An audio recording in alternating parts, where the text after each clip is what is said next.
Hi guys, it's Editing Rianne again. Hello! So if you've seen part 1, you will know that this has been split into 2 parts and you're about to watch part 2.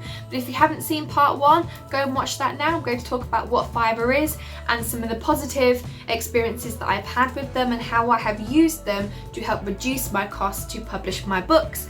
Part 2, the one that you're about to watch, is perhaps some of the more negative and bad experiences that I've had with Fiverr. I just want to share those with you and hopefully give you some ideas and tips and tricks towards the end of the video about how you can help reduce your cost to publish your work as well, and where you might find ways to get things for free or for less money, which is what ultimately we all look for, especially when you're on such a tight budget. So I'm going to step back now and pass you back over to the first Rianne, and I'll see you very soon. Bye! I hired somebody to do a social media banner for the Affordable Duology. At the time, I didn't think I would be able to do it myself, so I hired out.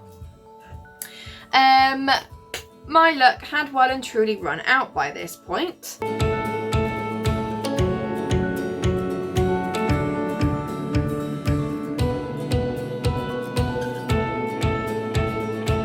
So the guy, he didn't listen. So I had unlimited revisions and I kept going back to him and he just wasn't changing the things that I asked him to change. And I'm like, what's the point in allowing all these revisions if you're just wasting time, because you're taking several days to a week to get back to me every time that I ask for this revision that you're not actually doing.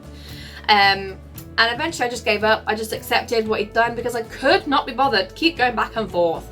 I'm not quite sure if English wasn't his first language, and if it wasn't and you've got somebody as waffly as me, perhaps there was a language barrier there as well. Anyway, I don't think the final result looks very professional.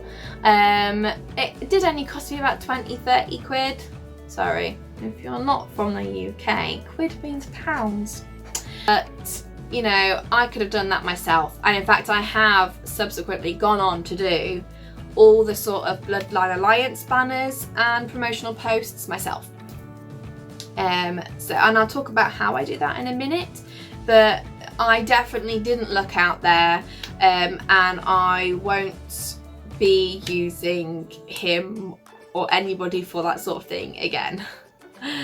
Yeah. The final thing, not the final thing, but another thing that you could use Fiverr for is for formatting your book, especially if you don't have any of the expensive software, things like Vellum, that you can use to format your books yourself. Now, some of these formatters can create really beautiful books, you know, like with the pretty chapter headers and stuff like that, as well as all the nitty-gritty margins and just so many technical things that you wouldn't even realise.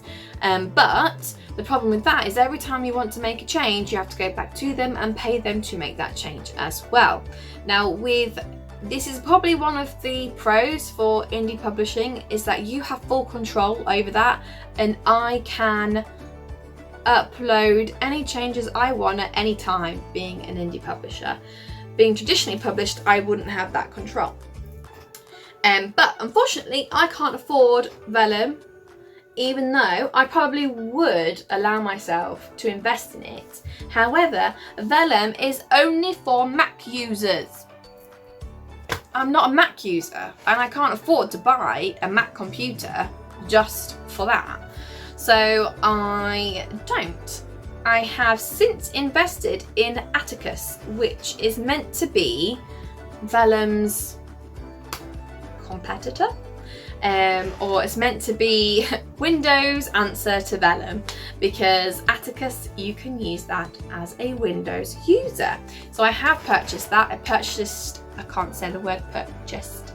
I bought that when it came out sort of at a lower price. They're still going through quite a lot of it's still in a bit of a beta phase, I would say. There was a bit of an issue with it, but I am willing and happy to stick with it, and I will do a video of the first time that I use Atticus with book 3. It'll be book 3 of the Bloodline Alliance series. So I did invest in that software. Off the top of my head, I think it was and I want to say like $120 or something like that. It was just under £100 for me in the UK, pretty sure. So yes, it was expensive, but cheaper than what it will be when it fully goes live, and obviously cheaper than Vellum because I would have to buy some sort of Mac product to use Vellum.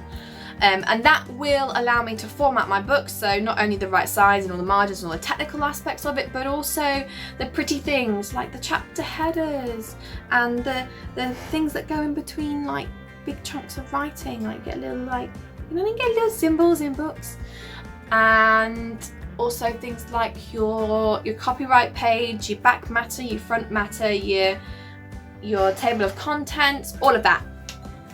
I have purchased Atticus. I'm really excited to use that because I really want something that I can use to format my books and make them all look pretty and the same.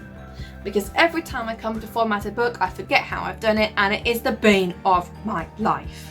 I did promise some alternatives and how you can find different ways to get some of these services for free or at a reduced cost. So let's have a look. So for things like media, social media banners and social media posts, I highly recommend Canva. Canva is a free tool that you can use online to create all manner of things, and I have actually used Canva to design all the promotional stuff for the Bloodline Alliance series. I will put some examples here for you.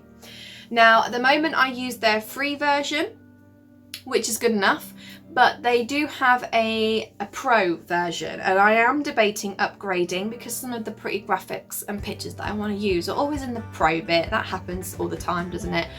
But I don't know if I can justify the cost just yet, because it would have cost me, I think it's over £100 if I bought it for the year. And so that's a yearly cost, or I think it's like £10 a month or something like that if you pay monthly. I do think it's worth it, it is, but where I am in my career and how much money I'm making, I don't think I can justify that cost as much as I would love to. So I may get to a point where I'm sort of on the edge of needing the next step up for things like my social media posts and my social media banners and promotional mock-ups. But right now, I'm not at that point, and what I'm doing is good enough. Well, you tell me, do these look all right to you? Do they look okay? Does it look any different to the one that I paid for? And I think the answer is no. So Canva also do cover templates. Now, I've not used, actually no, I lie. I mocked up 3 cover templates for a fantasy series that I was writing, just for funsies.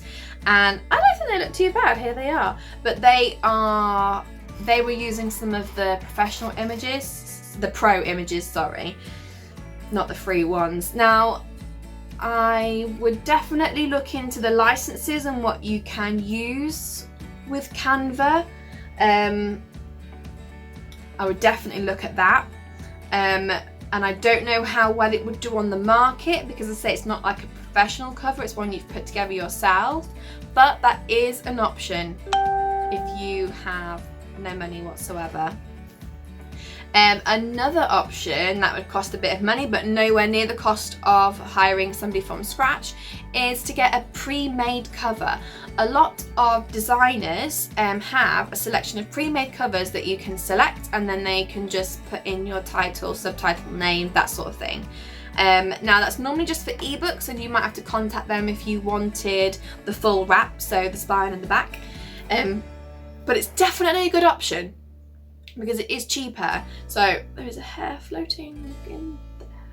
I know like Mandy Lynn, she's an author and a cover designer. She has a selection of pre-made covers that are from sort of like leftovers, like superfluous to clients that she's had. So a lot of cover designers actually they mock up a couple of different designs as different options for you to have a look at, and then you choose one. So what she does is, if she's got a spare cover that an author didn't want and their cover ended up being vastly different, then she's got this spare cover that she's already spent all this time on, so she may as well try and claw back some of the income from that. And you'll find that's quite common across quite a few designers. So if you just type into Google pre-made book covers, they'll pop up. There's quite a few options. The only thing I would say is if you're writing a series is you might then have to purchase a group in one go so that they don't disappear. So what should happen is that it's a pre-made cover and that's it. Something just flashed on here, I hope it's still recording. A pre-made cover, but that's the only one of that design. So if you use it, nobody else can use it. Otherwise the market would be saturated with like 5 covers, 50 covers for like the same book. No, did that the wrong way around. The market would be saturated with like the same cover for different books. There we go, that's right. So yeah, you might then want to get a few in a go.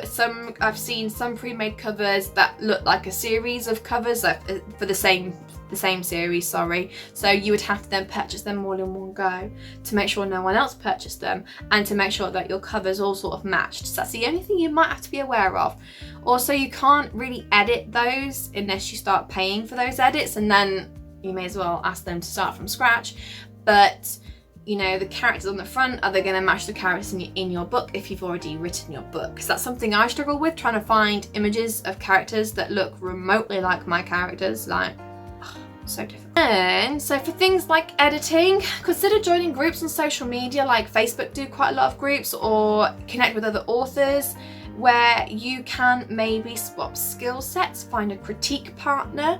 It could be that you're really good at something, so you could offer that skill, and then something that you're weak at, make sure you're trying to find that in somebody else who's good at that thing. And you know, it then becomes a mutually beneficial partnership. And it's always good to connect with other authors, and it would be a free way to get help with your book without paying for it. But that does involve a lot of work, because then you're also offering the same back. So you can't just say, hey, I want loads of critique partners and I'm not going to do any critiquing back. That's not going to get you very far. But if you don't have the money, then that's something that you might have to sacrifice that extra time. Plus also, I think it is quite good working with other authors. You get to understand and learn a bit more. I think it's only a good thing, and the more you work with others, the better you might become as well. So there's pros for there, obviously. Also, with that in mind, think about trying to find people that are just starting out. Maybe they're still at college or university, maybe they want experience, so they're going to have cheaper packages for you to use. And it may not be to the highest standard of somebody who's been doing it for several years, but at the same time you may also look out and have somebody who is incredibly talented and just needs to build their portfolio. So definitely don't hesitate about reaching out for people that are just beginning, who want that experience and a bit of money for their time, and so it's cheaper for you, but you're still getting good service, they're getting the experience, bam bam bam bam boom. Good relationships there.